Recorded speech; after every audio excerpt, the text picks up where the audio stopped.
jam. Woo! What's up, everybody? Let's chill, let's talk. Cammy's theme from Street Fighter 2. Definitely one of the best themes in fighting game history. But anyway, what's up, everyone? It's your boy Scott. Welcome to the Scott Report. Today I just want to chime in on the Crunchyroll Awards because I just feel so bad when I don't give you guys at least one video throughout the week, because every third week I'm going to be on call at my job, so it probably won't be any videos unless something really major happens, like a death or some type of major scene.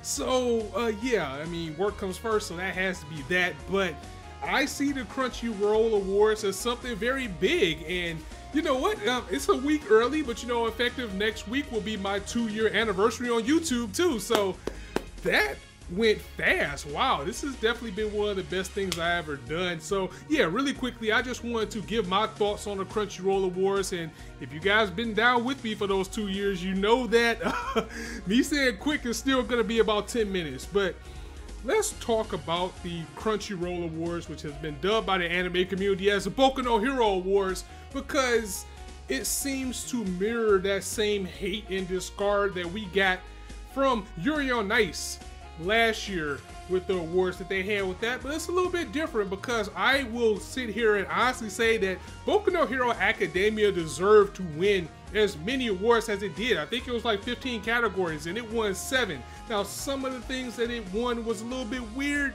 but still, I cannot sit here and say that Boku no Hero Academia didn't deserve to win, with the exception of Anime of the Year, and I'll get to that in a little bit, because that was actually won by Made in Abyss. Well, let's just get to that now. Honestly, Boku no Hero Academia didn't win Anime of the Year because that was a PR stunt, I feel somebody up there in the Crunchyroll offices or higher up said, you know what, this award is winning everything. People are probably getting tense, people are upset, we can kind of feel it, some people love it. Let's give Made in Abyss Anime of the Year, because we don't want to repeat what happened with Yuri on Ice last year. That's just my take on it. I feel that Made in Abyss was probably the alternate. I don't think that was going to be the true winner. And you know what? I'm not going to sit here and say that Made in Abyss doesn't deserve to be Anime of the Year either. I mean, I absolutely love that show. I almost came out of my hiatus that I had over the summer because I love that series so much that I wanted to cover it. It just seemed like the timing was weird. There's just a couple of things that was weird about this overall, and I need to speak about Yuri on Ice. I mean, I know it was last year, but we gotta bring it up again, because this is just the deja vu that everybody was feeling about the Crunchyroll Awards, is that Yuri on Ice wasn't outstanding. Let's be real here, and I don't care what people think about me by saying this right now, because I know I'm not homophobic. The only reason that Yuri on Ice got so much hype that it got last year, and particularly from Crunchyroll, is because it was the romance part of Yuri on Ice. It was the male-on-male relationship that done it very tastefully, may I add. That was the reason, because everybody was so in awe and everybody was so happy to see that relationship between Victor and Yuri on screen done so well that everybody just absolutely fell in love with it. And, you know, it was a good thing to see itself. But if you took that away, Yuri on Ice is a 7. It's a 7, maybe an 8. It was a serviceable sports anime, but that was about it. It was nothing groundbreaking, and it just swept everything by storm. I mean, Yuri on Ice won Best Animation last year. Really? Best Animation? Did you, I mean, yeah, it had nice animation, but did you see the nominees that it had to go up against last year, and it won Best Animation? And we see that again this year with Boku no Hero Academia as one of the awards it won was Best Animation, which I would not argue with. Boku no Hero Academia deserved to win Best Animation as a series, but does anybody else find it weird that A Silent Voice, which was a movie, was in the same category? So by it being a movie, that automatically should trump a series as Best Animation. So that was not a fair shake for A Silent Voice, because we already knew it wasn't going to win Best Film, because Your Name just made so much strides. Your Name was an Oscar nominee, I believe. If not, it was damn near close. So we already knew Your Name was going to win, even though me personally, I feel that A Silent Voice was a much better film, because, you know, I kind of relate to it. You know, I kind of went through that same little bit of transition. Maybe we'll get story time one day. But either way, yeah, Boku no Hero Academia sweeping the Crunchyroll Awards, and again, that is not deserved. So let's go through the categories and see exactly what it won. And the anime community is just unease, and some people are overjoyed. It's just a mixed bag of what we're getting right now, because you have people, I don't know what it is with this era of people nowadays, that when you say something negative about what they like, they automatically want to jump down your throat like, oh, Boku no Hero Academia didn't win everything, stop hating, stop reaching. It's like, bruh, Boku no Hero Academia won every category that it was in, with the exception of Anime of the Year. Of course it didn't win comedy because it's not a comedy. So yeah, it won everything. Shut up. And at the same time, you have people that's overjoyed, because I'm one of those people. I absolutely love Boku no Hero Academia. And again, I can't sit here and say that I'm upset that it won so much, because as a manga reader, I've been telling anime onlys that season 2 is going to blow your socks off, and it absolutely did that. So yeah, it's well deserved. But let's take a look at some of the things, because it's kind of weird. One of the first things I want to point out is that Boku no Hero Academia won Best Opening. And in the Best Opening competition, as far as who you had for the nominees, my personal favorite was Aqua 13. I think out of all the categories, or all the people that was in Best Opening, that Shadow and Truth should have definitely won.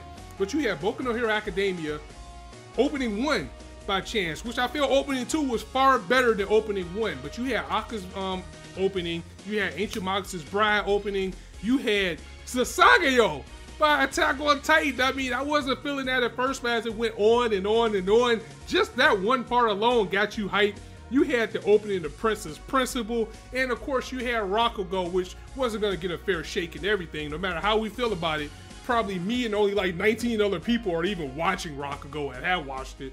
So as great as it is, it just wasn't going to have a chance. But that's some of the controversy that I'm talking about. And again, I know it's personal taste, but this is all opinion.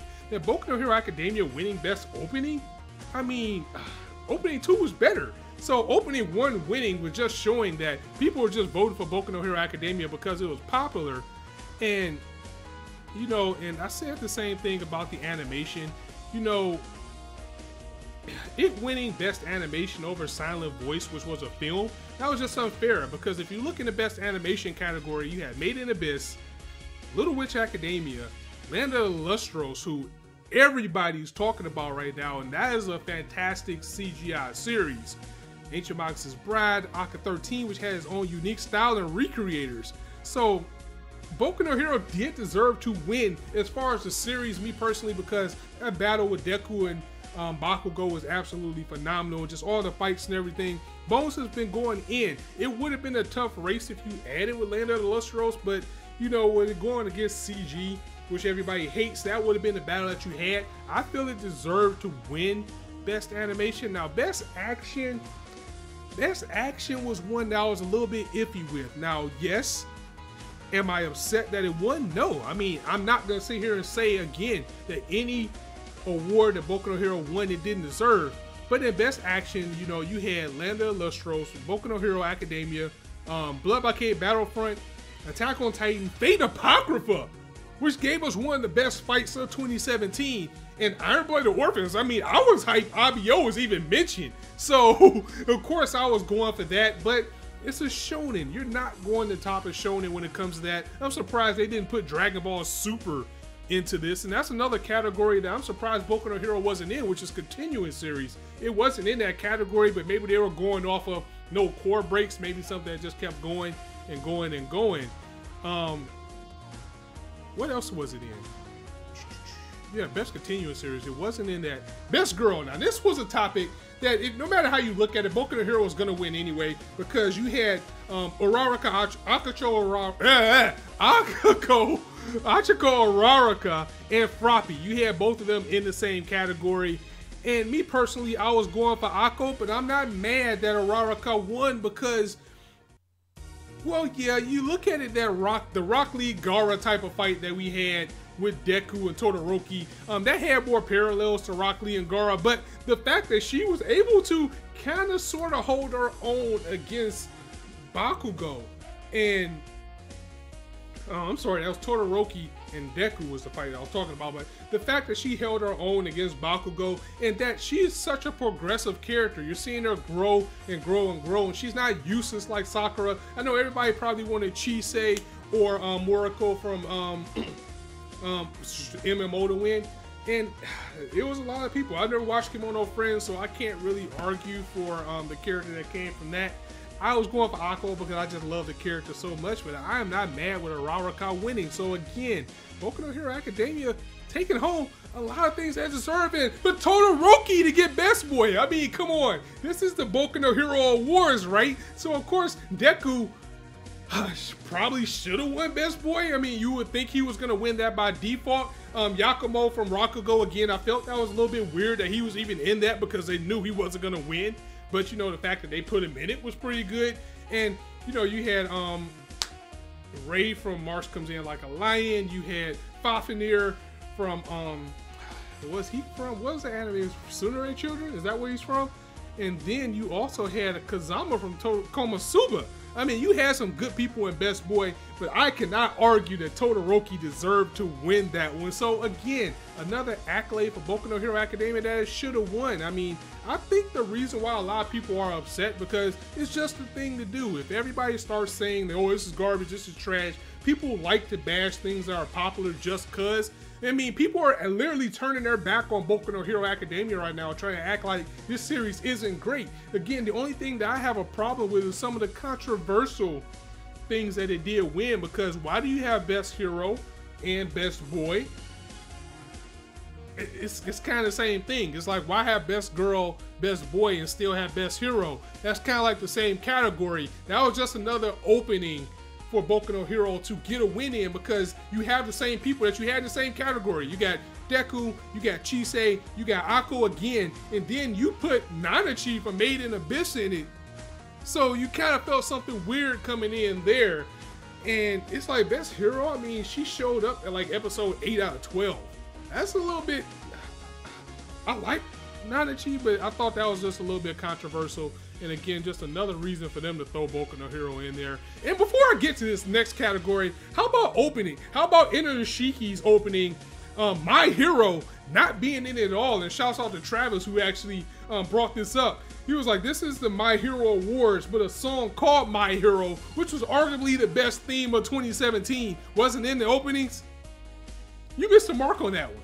And Best Villain, this is something I've been going back and forth with people with. Stain taking Best Villain, but in this category, you had Stain, you had Tanya from Tanya, the Evil Yojo Senki. Tanya wasn't a villain, so why was she in this category to begin with? And then you go with Stain. If you look at it underneath everything, Stain wasn't a villain. Stain's an anti-hero. But I understand why he's in this category, because they built him up to be a villain. Me personally, I didn't see him as a villain. I just think the way he was doing things was wrong, but I'm not gonna argue with it either. Me personally, I think Shishigami from Inuyashiki should have got Best Villain, because this guy just killed the entire city. Just come on, if you watch Inuyashiki, which I'm probably one of the few people that have, you would agree that he was the best villain of 2017. And Bondru from Made in Abyss, I mean, we haven't seen what he can do yet, so a little bit of spoiler there, but I think his impact in the series was just a little bit too late for it to have an overall approach. So if you look at it by default, with the exception of Usagi from Juni Tyson, Stain was probably gonna get that one by default. And that's the type of thing, it's like the way it was set up, Boku no Hero Academia was going to get clearly everything it was going to go up against. You can't argue with it. Again, for Made in Abyss to win Anime of the Year, out of Mars Comes In Like a Lion, out of Land of Lustros, out of Little Witch Academia, Rakugo, which again deserved it, but it's not going to get the chance, no one watches it.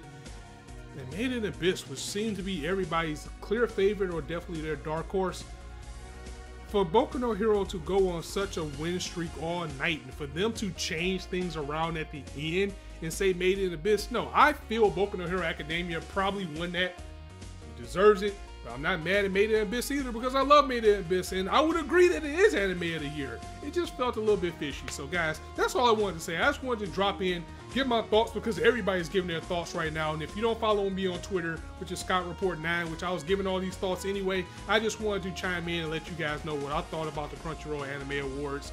I'm gonna get up higher, and it looks like we're gonna hit that 10-minute mark. So, guys, let me know your thoughts of the Anime Awards in the comments below. If you like this video, go ahead and drop it a like, and if you want to hear more, go ahead and hit that subscribe button. There's not a shortage of content you guys to indulge on this channel. Content will resume Friday. I'll probably try to get Fate out this week because I know I didn't get to it last week, as well as Promise Neverland, because I keep saying that I'm not gonna fall off Promise Neverland. So even if I gotta do a double catch-up chapter coming up next week, I will. And I'll see you guys later. So as I always say, you guys can be anywhere on YouTube right now, but you chose to listen to me. I really appreciate that. So thanks for stopping by. Maybe I'll do a 2-year video. I don't know yet. I have to think about it, see what time does. It's your boy Scott signing out. See you soon.